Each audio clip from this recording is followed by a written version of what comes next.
Je vais commencer, une fois n'est pas coutume, par la conclusion. Comme ça, vous aurez tout de suite les informations principales. Je n'ai aucun conflit d'intérêt en lien avec cette présentation. Et donc, du coup, les troubles du rythme périopératoire, l'idée, c'est que je vous donne un peu des éléments pour pouvoir essayer de la prendre en charge. Alors, ce qui est sûr, c'est que c'est extrêmement fréquent et c'est largement dominé par la fibrillation atriale post-opératoire, ou périopératoire plus précisément. C'est très souvent transitoire, asymptomatique. Il y a un impact majeur sur le devenir et d'où l'image de l'iceberg. D'accord. Donc ça, je vous fais un petit MMS à la fin. C'est pas un citron clé ballon, mais c'est iceberg, tai chi, balance et trèfle. Et il y en a 4, c'est un peu plus compliqué. Les deuxièmes éléments, c'est qu'il faut rechercher les facteurs prédisposants et surtout traiter les triggers de décompensation. Enfin, il faut discuter de la stratégie, c'est toujours la même chose, la balance de l'introduction d'un antiarythmique et l'introduction d'un traitement anticoagulant, d'où cette balance. Et enfin, il faut que vous réussissiez à trouver des correspondants pour adresser ces patients qui présentent du coup une fragilité périopératoire. Alors tout d'abord, vous savez que c'est quelque chose d'extrêmement fréquent. Vous avez tous vu des troubles du rythme pré- et post-opératoires. Et donc ces éléments, ils sont principalement dominés par les troubles du rythme supraventriculaire, avec de la tachycardie sinusale, mais ça c'est assez fréquent au bloc opératoire, et principalement de la fibrillation atriale et de la tachycardie jonctionnelle également. La fibrillation atriale, elle est très très fréquente, et c'est vraiment un trouble du rythme qui prédomine largement par rapport au trouble du rythme ventriculaire, et donc on va orienter ce topo vraiment sur cette fibrillation atriale post-opératoire. Vous l'avez vu sur les précédents topos, il y a des recommandations récentes. En 2024, il y a pas mal de données de la littérature qui sont sorties, à la fois américaines et européennes, et qui vont nous permettre de guider un petit peu notre prise en charge de ces patients. Donc, on ne parle pas de chirurgie cardiaque, mais c'est vraiment en chirurgie cardiaque où ces troubles du rythme sont le plus fréquents. Ils représentent entre 30 et 50% selon les séries de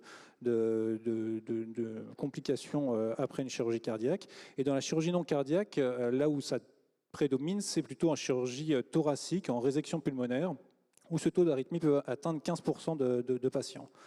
En chirurgie autre que de la chirurgie thoracique, c'est extrêmement variable avec des incidences qui vont, une césarienne programmée, il n'y a évidemment pas beaucoup de risque de faire de l'ACFA périopératoire, l'appendicectomie également, et par contre, dès qu'on va avoir des chirurgies plus lourdes avec une gestion volémique plus compliquée, dès qu'on va se rapprocher également du cœur, tout ce qui va être incision proche du thorax va majorer ce risque de troubles du rythme post-opératoire.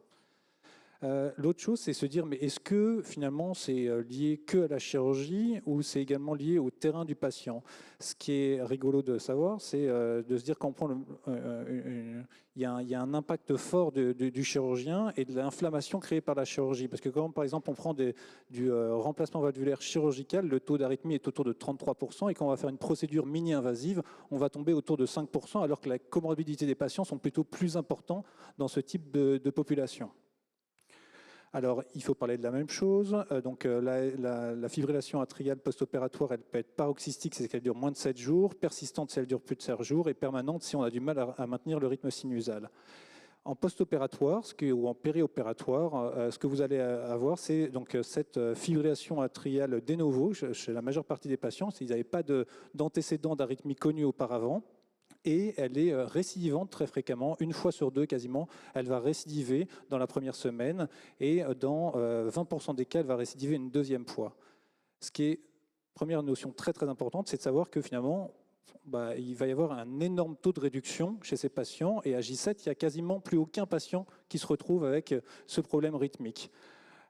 Donc, elle survient typiquement dans les 5 premiers jours post-opératoires. Elle est le plus souvent asymptomatique et elle est de résolution habituellement spontanée sans traitement. Vous allez me dire pourquoi on parle d'un truc finalement qui arrive super souvent et en final on s'en fiche parce qu'on n'a rien à faire. Non, c'est pas vrai, on n'a pas rien à faire.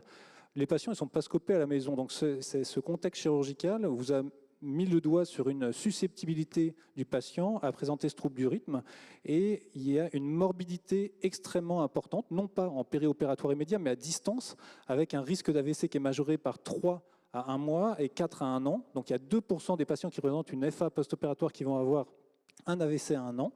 Il va y avoir également plus de décompensation cardiaque dans le groupe FA que pas de troubles trouble du rythme périopératoire, plus d'événements cardiaques, comme l'a dit également François, parce que ça va décompenser vraiment ce transport en oxygène. Il va y avoir finalement pas mal de patients, un patient sur 5 qui a présenté à 1 an de la FA médicale, donc avec la persistance de troubles du rythme. Et cette FA elle va à la fois augmenter de manière significative la durée d'hospitalisation et la mortalité est 3 fois plus importante. Donc vraiment, première image à retenir, c'est cette image de l'iceberg. C'est pas anodin. Donc certes, c'est asymptomatique, c'est transitoire, ça se régule tout seul. Mais c'est hyper grave à moyen terme. Donc il faut à tout prix que vous preniez conscience de cette morbidité majeure à moyen terme et que vous l'intégrez dans votre pratique clinique. OK. Deuxième point, c'est que finalement, il va falloir trouver les facteurs qui prédisposent. Donc ces facteurs prédisposants, ils sont soit cardiaques ou soit non cardiaques, mais en tout cas, on ne peut pas y faire grand-chose habituellement. Donc les anomalies structurelles de l'oreillette, les patients qui ont des oreillettes très dilatées, qui vont témoigner d'une cardiopathie sous-jacente, ou encore des éléments génétiques. Et les éléments extracardiaques sont finalement certains facteurs de risque cardiovasculaire, la consommation d'alcool et le syndrome d'apnée du sommeil.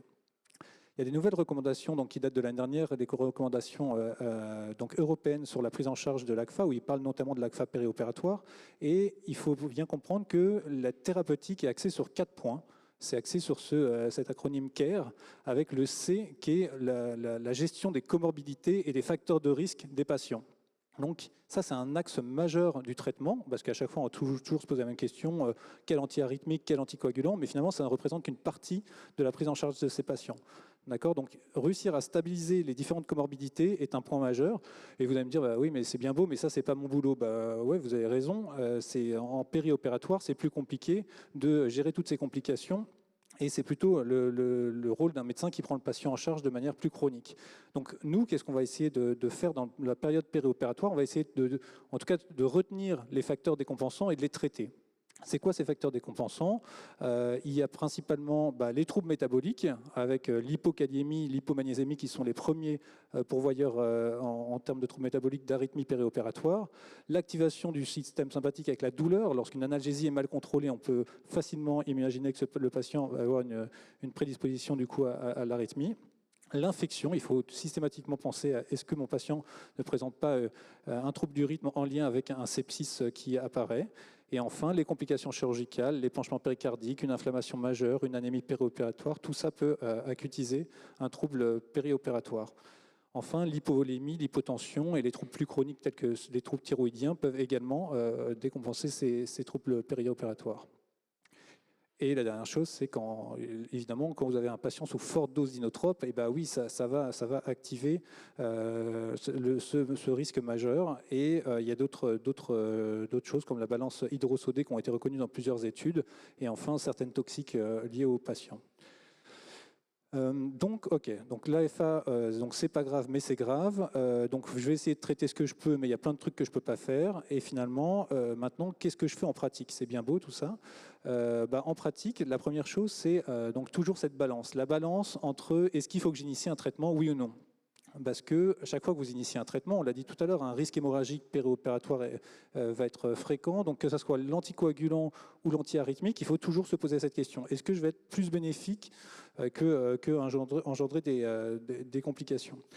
Donc il y a la question du contrôle du rythme au contrôle de la fréquence, qui est finalement plutôt une question de cardiologue, parce que nous, en pratique, on a un trouble du rythme, et donc les médicaments qu'on peut introduire en périopératoire, on les connaît, on va les relister, mais le contrôle du rythme, on va plutôt se poser cette question si les effets secondaires de l'AFA sont en rapport avec l'arythmie même, et le contrôle de la fréquence, si c'est en rapport avec la réponse ventriculaire rapide, c'est-à-dire si c'est une FA qui est très rapide. Et la dernière chose, le dernier élément, c'est est-ce qu'il finalement, il ne faut pas ne rien faire en attendant que le patient repasse en rythme sinusal et ce qui va se passer la majeure partie des cas. Premier élément que vous connaissez, tout trouble du rythme périopératoire mal toléré impose une cardioversion en urgence. Après, le problème, c'est quoi mal toléré ? C'est toujours pareil, ça va être en rapport avec la physiologie du trouble du rythme et dans le cadre de l'arythmie périopératoire, ça va être la perte de la systole auriculaire qui va faire chuter le débit cardiaque et qui va faire que votre patient va pouvoir présenter une hypotension majeure. Et c'est d'autant plus vrai que votre patient présente une cardiopathie sous-jacente, avec des dysfonctions diastoliques notamment, et d'autant plus vrai qu'il va y avoir une inadéquation, comme l'ont dit les précédents orateurs, entre la demande physiologique et finalement le débit cardiaque. Ce qui est sûr, c'est que finalement la cardioversion, elle va être plutôt un succès quand les patients vont être très rapides. Et il faut avoir un petit warning en tête en se disant attendez, si j'ai 110 de fréquence cardiaque, oui, mon patient il est arythmique de nouveau et il est en choc. Est-ce que c'est vraiment en lien avec cette arythmie? Pas sûr. Il faut rechercher en permanence les autres causes de choc lorsque la réponse ventriculaire n'est pas très rapide et pouvoir les éliminer les uns après les autres. Même si, une fois de plus, il faut être aussi assez rapide pour faire en sorte d'équilibrer votre patient le plus rapidement possible. Ces troubles du rythme, ce n'est pas le plus fréquent, heureusement, ça ne présente que 4% des patients. Et donc, du coup, c'est le choc électrique externe qu'il faut réaliser avec un taux de succès qui est variable selon les études et selon la morphologie cardiaque sous-jacente, et également avec un taux de récidive qui est majeur. Dans tous les cas, il faut introduire au décours, vu que votre trouble du rythme a été mal toléré, un antiarythmique avec ce qui est préconisé habituellement, ça va être de la cordarone IVSE à dose de 2 ampoules sur 40 minutes ou 30 à 60 minutes, et ensuite 4 à 6 ampoules par jour. Et l'autre chose, c'est qu'il faut également anticoaguler votre malade rapidement. Donc on va parler un petit peu de l'autre manière de cardioverser les malades, ça va être la cardioversion médicamenteuse. Alors ça, elle concerne une fois de plus trop le contexte d'urgence, mais donc c'est des questions qui vont être plutôt en rapport avec, à se poser avec les cardiologues. Donc c'est un peu moins, c'est ce que disent les guidelines la 2024 européennes. Donc ça va être des choses qui vont peut-être un peu moins nous concerner. Ce qui est sûr, c'est que si vous décidez d'une cardioversion, soit elle est en urgence parce que le patient est mal toléré, soit il faut réaliser une ETO si la FA dure plus de 24 heures, ça c'est des petites notions qui ont changé, avant c'était plus de 48 heures, maintenant c'est plus de 24 heures, ou si cette arythmie est non datée. Et enfin, quels médicaments on dispose pour pouvoir faire une cardioversion? On retient souvent la cordarone, on va voir après, on prescrit l'argamanu de la cordarone, nous, parce qu'au moins on ne se pose pas trop de questions, parce que c'est utilisable chez les patients en insuffisance cardiaque, qui ont une altération de la FEVG, qui ont une cardiopathie ischémique. Alors le Vernacalent, c'est malheureusement pas disponible dans la majeure partie des pharmacies françaises, donc on l'élimine. Et ensuite, on sait qu'on peut utiliser le propafénol ou la flécaïne IV chez ces patients, à condition qu'ils n'aient pas d'hypertrophie ventriculaire gauche ou de coronaropathie sous-jacente. En tout cas, il faut ne pas faire de cardioversion chez des patients qui présentent une maladie de l'oreillette sous-jacente. Je parle de cardioversion médicamenteuse dans le contexte d'un patient stabilisé, qui présente un QT long et encore un trouble de conduction auriculo-ventriculaire. Bon, donc ça, c'est les doses de médicaments. Et une fois de plus, quand on se pose cette question de cardioversion médicamenteuse ou de contrôle de la fréquence, le seul médicament qui rejoint les deux tableaux, je vous montrerai après pour le contrôle de la fréquence, c'est la cordarone. Donc, ce qui fait que très certainement, on le prescrit vraiment de manière très importante en périopératoire. Quand on prend ces recommandations de l'ESC de 2024, pour les patients quand on veut contrôler de la fréquence cardiaque, on a plusieurs médicaments à disposition, dont les bêta-bloquants qui tirent un peu leur épingle du jeu, que le patient ait une FEVG altérée ou conservée. Et chez un patient instable, on peut également utiliser les bêta-bloquants à courte demi-vie avec un traitement intraveineux qui va pouvoir être réversé rapidement avec les smolol et le landiolol.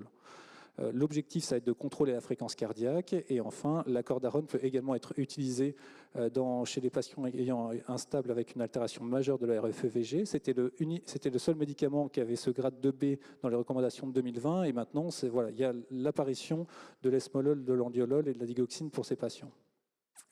Donc ça, c'est l'autre chose. Et vous voyez, donc c'est les différentes doses de médicaments qu'on peut utiliser pour essayer de contrôler la fréquence lorsque survient une arythmie en péropératoire ou en périopératoire, avec donc le esmolol, l'andiolol et également la cordarone. Et ce qui est facile, c'est que la cordarone, c'est finalement chez les patients assez facilement utilisable parce qu'il y a assez peu de contre-indications. Et même la contre-indication qui est théoriquement l'hyperthyroïdie, dans les recommandations, ils disent que si jamais c'est votre dernier recours, vous pouvez quand même l'utiliser chez les patients qui ont une hyperthyroïdie franche en mesurant le risque de thyrotoxicose périopératoire.